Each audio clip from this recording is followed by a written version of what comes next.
don't happen overnight. So you wanna be a rock superstar and live Għaliex il-Gwatemala speċi ma kontx ħafna intis fuq għal-pina tal-mew ta' dak iż-żmien kienu għamlu żmien kienu qatawa. Issa li reġgħu bdew. Hemm ċerta disperazzjoni. Imma disperazzjoni biex jidħlu fl-appellazzjonijiet. Per eżempju, niftakar il-kas ta' Santiago. Santiago ilu sena u nofs issa fuq death row. Jiktib li 3 darbit fil-ġimgħa. Sirna ħbier, ġifieri kont nafu għax kien fil-ħabs ta' Los Angeles għamel 6 snin u mbagħad once li qatawilu għal-mewt kellu jmur San Quentin għax hemmhekk id-death row ta' Los Angeles u baqa' ta' California u baqa' jiktib li. Nara ċertu disperazzjoni li rrid jibda l-appellazzjonijiet malaj. Minnaħa l-oħra għandek il-familja tiegħu. Per eżempju għandu oħtu li dejjem iċċempel u saqsini għax jiena nħossni guilty li ma stajtx nagħmel iktar għalih biex issalvalu ħajtu. Kemm fadal? Hemm min ilu fuq death row 20-25 sena. Għalhekk ngħid hija politika, għaliex għandek nofs il-popolazzjoni li hija favur id-death penalty taf li hemm nies qegħdin fuq death row. U mbagħad għandek nofs il-popolazzjoni l-oħra li qegħdin kontra d-death penalty jafu li għadhom ma qatlu lil ħadd. Allura nħallu lin-nies kwieti u n-nies kuntenti speċi. ċinika l-affarijiet. Iva.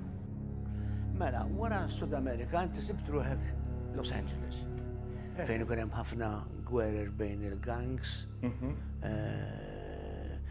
violenza minħabba d-droga u t-territorju, u inti tgħix sewwa sew fil-qalba ta' dil-komunità violenti. Fil-fatt bħalissa jana biex ma nagħtix l-impressjoni li kollu qed joqtlu. Bħalissa hija kwieta daw l-aħħar snin ikkwitat ħafna. Hija ma realtà hija li jekk dawn iż-żewġ gangijiet ħabtu rashom ma' xulxin jitqatlu, le? Użgur. Qatt tinqbad fin-nofs. Le. Kont f'sitwazzjoni jekk il-Gwatemala, per eżempju. Darba minnhom kont qiegħed il-ħabs, qiegħed nitkellem ma' wieħed mill-kapijiet ta' gangs qegħdin nitkellmu u nisimgħu warajna. U l-ieħor tela jimbajt hemm ma nafx se nagħmel qatt ma kont smajt speċi tiri. Tifqiegħed. U rrixt niġri niftar. Mbagħad l-għada meta rġajt ħalt, mbagħad kont skoprejt lil min qatlu għax kienu qatlu warajna. Kont skoprejt lil min qatlu u min qatlu u mort nara min qatlu. Niftar għalli brother int ma rajt xejn. Qatlu lej ma rajt xejn. Għalli skużani ma rridx naħsdek tal-bieraħ. Speċi affarijiet huma assurdi. U mbagħad nintaqa' ma' żagħżugħ li ieħor li kont qiegħed nitkellem miegħu dak il-ħin u nara bżarbun il-leq ġdid. Ftakartlu ċiki dak iż-żarbun. U qabad jitħaq. Mbagħad irrealizzajt li dak kien iż-żarbun tal-mejjed. Ġifieri da qabel ma ġew il-pulizija saraqlu ż-żarbun mal-ewwel. Huma affarijiet tant huma assurdi li jien ġieli bla ma rrid naqbad nitħaq fuqhom imma tal-biki speċi daw għalihom il-ħajja ma tiswa xejn. Issa jiena nafu naħseb min qed jarak ġantabaħ kemm inti bniedem umli u dak li tagħmel iżommu għalik u ma toqgħodx x'għandu mal-erba' tirjieħ. Imma nixtieqek tkellimna ftit fuq l-esperjenza li kellek meta rnexxielek teħles lil żewġ żgħażagħ Los Angeles bil-qatla, bil-pena tal-mewt. X'kien ġara eżattament? L-ewwel wieħed kien Marlo, kien minn El Salvador, Marlo. U kien kontajjatlu, kien ġej l-uffiċċju, bdejna nitkellmu. U hemmhekk bdejt mill-ewwel darba li rajt il-Marlo, żmedi kien hemm xi ħaġa fija li dak li daqgħet jgħid il-verità li ma qatilx lin-nies li qegħdin jakkużaw. He went on a deadly San Fernando Valley shooting spree 2 years ago, firing at a dozen different people. He escaped the death penalty when a jury hung on a 10-2 vote. But today, this MS gang member received a sentence that will keep him locked up for as long as he lives. Chris Blacksford has the story. Marlon Osorio, known as Pirata or Pirate, is sentenced to prison for the rest of his life. He's only 23 years old. A Mara Salvatrucha gang member with MS prominently tattooed on his chest. You don't get to put those initials on your body unless you've earned them. And investigators say Osorio earned them by shooting at 12 unarmed, innocent people. U dejjem ħassejt, biex li kien qed jgħid l-verità u dejjem ngħidlu orra x'nista' nagħmel. Sakemm fl-aħħar qalli għalfejn ma titkellimx mal-psikologa. Jiena torra ċempiltilha, tajna appuntament u tqajt ma' lill-psikologa. Psikologa forensika. Mara mill-Arġentina, attraenti, kien interessanti li bdejna nitkellmu. Issa jien sibt naif li jien. Sibt li meta ngħidel isma' jien nitkellem ma' Marlon, naf li ma qatel il-ħadd u jisa tajli thank you brother, mela issa ngħid lill-avukati u da joħroġ free. Metri kienet xi ħaġa oħra, qalt li lilek nistgħu nużaw biex tkun character witness meta jew jekk isibuh ħati fil-parti tas-sentenza. Għalt li x'tagħmel. Jien ma konx nafsa jaqbad nagħmel, kienet l-ewwel darba, speċi l-ewwel esperjenza, għattilha la wasalna saw issa nkomplu.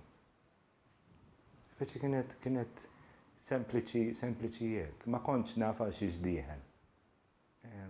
Mbagħad speċi tħalt bruħi u ġismi fiha għax imbagħad ippruvajna nġibu lil missieru minn El Salvador biex ikun xutu wkoll u kienet impossibbli li l-Amerika ttieħ il-viża. Mbagħad spiċċa ġie l-aħħar ġurnata u taw biċċa karta biex jidħol għal 10 ijiem. U spiċċaw li wara x'ismuha wara l-verdett ħareġ 10 biex joqtluh u 2 biex jisalvawlu ħajtu. He escaped the death penalty when a jury hung on a 10-2 vote. Ġifieri kienet vittorja għalina. Vittorja mhux xorta jgħodlu. Le, għax ħank ġuri, ma jistawx, jiġifieri mhux fuq għax hemm maġġoranza, le jridu jkunu unanimous. Mela allura kienet rebħa. Kienet rebħa għad-difiża. Imma mbagħad tħalt f'ġuri ieħor u kien iktar fil-fatt ma' Marlon kien diffiċli għax kont emozjonalment veru involut miegħu tantu hekk li s-sena l-oħra mort nara l-familja tiegħu lil Salvador. Fil-każ ta' Marvin, interessanti l-ismijiet Marlon u Marvin. Marvin hija storja interessanti ħafna, storja interessanti ta' redemption kbira. A gang member charged with 8 murders committed more than a decade ago is heading to trial. He and his brother were captured overseas. As Chris Fletcher reports, a Reseda woman and her 3 daughters may finally get some justice. Marvin Shy Boy Mercado and his brother Pierre for 10 years hid out in the Philippines before being caught and extradited back to the U.S. last May. Għaliex Marvin fil-90s kien wieħed minn dawk li kien bena gang. Both are reputed members of a Van Nuys clique of the Asian Boys gang, a group investigators say that is responsible for a mid-1990s bloodbath that left as many as 17 people dead and many more wounded. Lieutenant Walt Teague says Shy Boy was the gang's number 2 man. He was a very significant leader in the gang and an OG, and he was a decision maker. Wieħed mill-fundaturi kienu jisirqu, kienu jisparaw, qatlu. U darba minnhom qabdu lill-gang kollha l-pulizija u arrestawhom. It was a very brutal murder.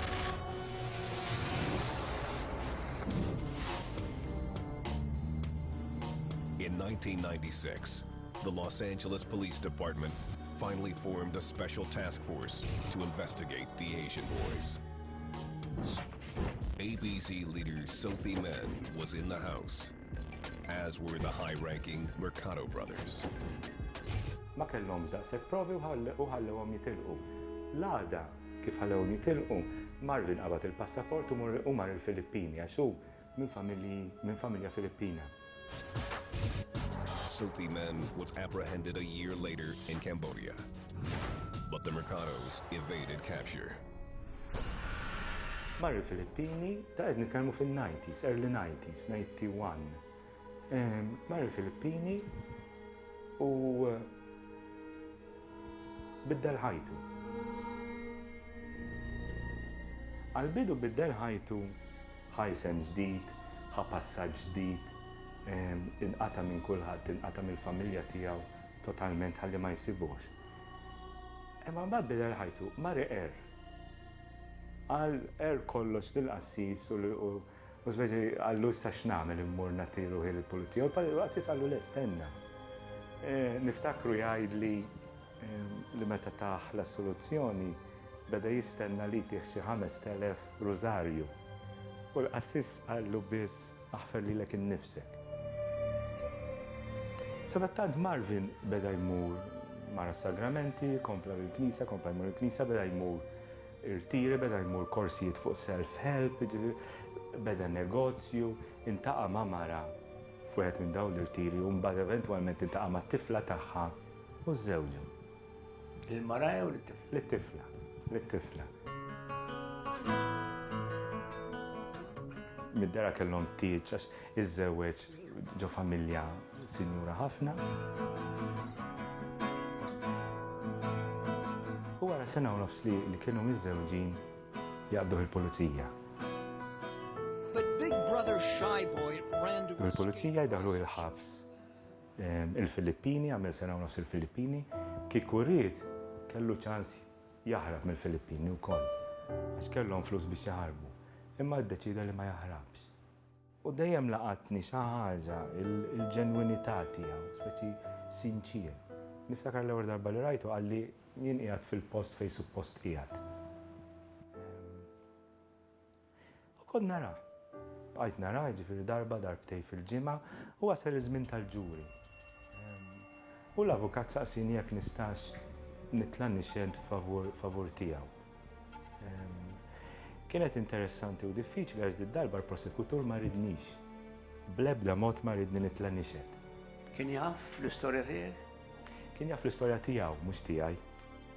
Ġifieri ma kienx jaf li internaxxillek teħles ħabsi ieħor mill- Kien jaf.